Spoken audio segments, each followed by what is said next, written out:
আসসালামু আলাইকুম ভিউয়ার্স, আল্লাহর অশেষ রহমতে আলহামদুলিল্লাহ সবাই ভালো আছেন।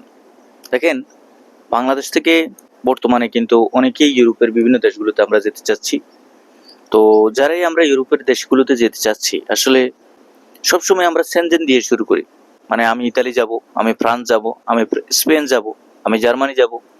এই যে ইউরোপের দেশগুলো আছে, এই দেশগুলো থেকে কিন্তু আমরা অনেকেই চেষ্টা করতেছি বিভিন্ন দেশগুলোতে যাওয়ার জন্য।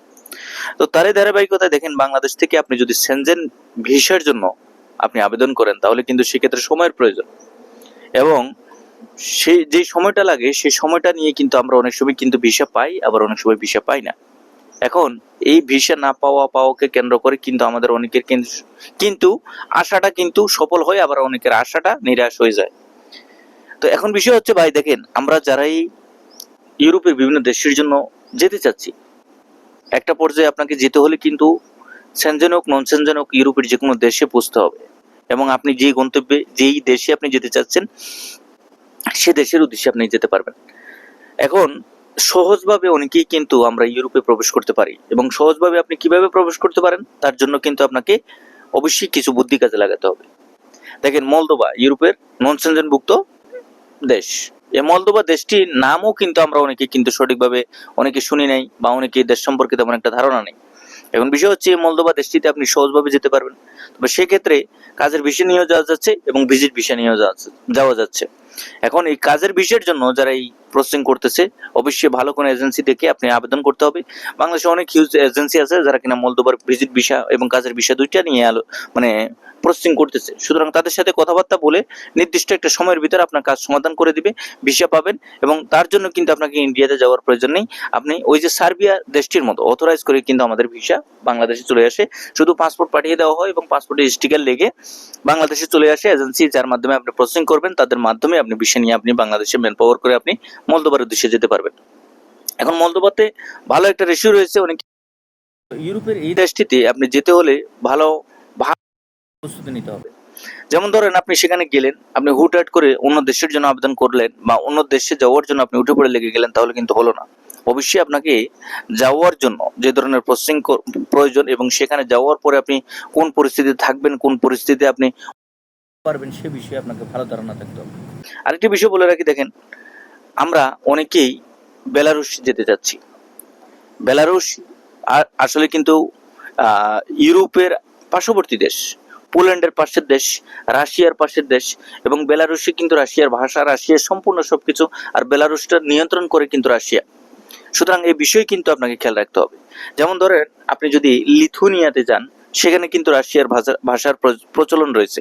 মানে রাশিয়ার আশপাশে যে সমস্ত ইউরোপের দেশ রয়েছে, পোল্যান্ডের মাঝে গেলেও কিন্তু আপনি রাশিয়ার ভাষা জানলে ভালো একটি সুযোগ সুবিধা পাবেন।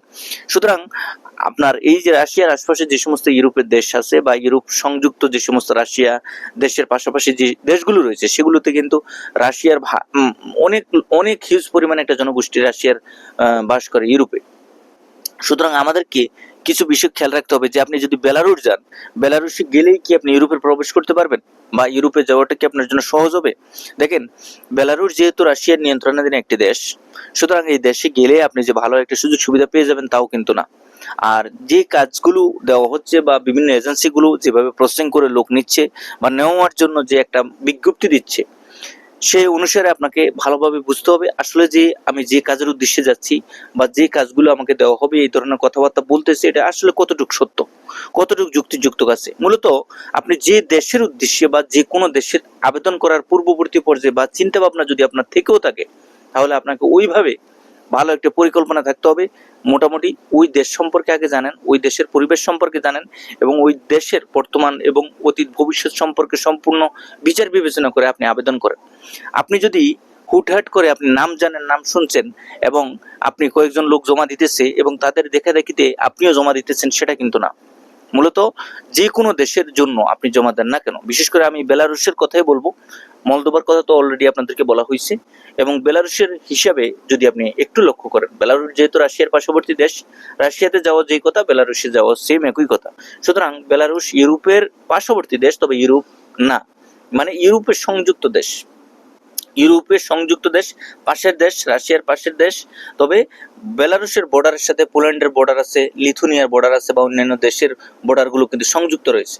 সুতরাং আপনি সেখানে যাওয়ার পরে আপনি যদি চিন্তাধারা থেকে থাকে যে আমি ইউরোপে কখনো কোনোভাবে আমি চেষ্টা করলে যেতে পারবো, হ্যাঁ সেটা সম্ভব, অবশ্যই আপনি যেতে পারবেন। আপনি লিগেলভাবে চাইলেও পারবেন, যদি আপনি একটা সময় পরে, নির্দিষ্ট সময় পরে আপনি সুযোগ সুবিধা বুঝে যদি সেখানের পরিস্থিতি জেনে শুনে যদি আপনি বর্ডার ক্রস করেও যেতে চান, সেটাও সম্ভব। তবে অবশ্যই আপনাকে ওই ধরনের জ্ঞান সম্পন্ন বুদ্ধিমত্তার পরিচয় দিয়ে আপনাকে অন্য দেশে স্থানান্তর হতে হবে। সুতরাং আপনি ইউরোপে যাওয়ার ক্ষেত্রে দুটো অপশন রয়েছে, বিশেষ করে বেলারুশ এবং মলদোভা। আপনারা চাইলে এই দুটো দেশের জন্য বর্তমানে আবেদন করে কিন্তু সুযোগটা নিতে পারেন। সবাই ভালো থাকবেন, সুস্থ থাকবেন। আগামীতে নতুন কোনো আপডেট নিয়ে খুব শীঘ্রই আপনাদের সামনে উপস্থিত হবো। আল্লাহ হাফিজ।